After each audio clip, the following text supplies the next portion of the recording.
பகுதி செய்திகள் உடனுக்குடன் உள்ளங்கையில் temple city news.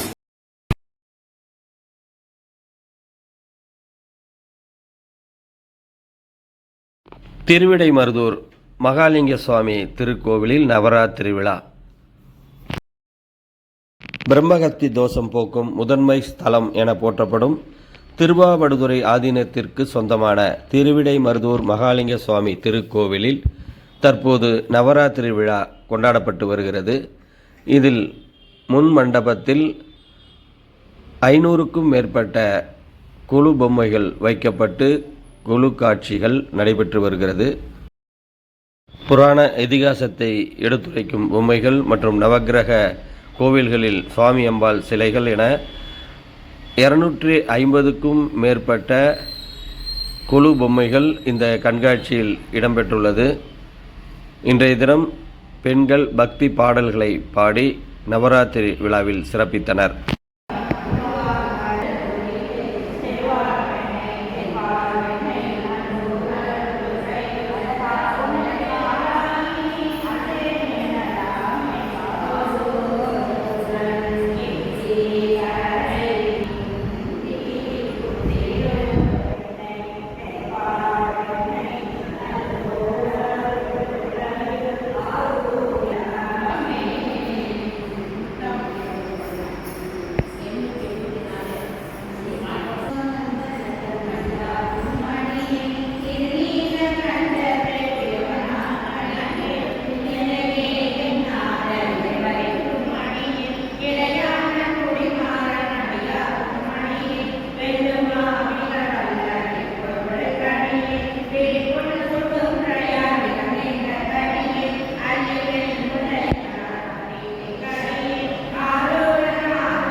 Very good.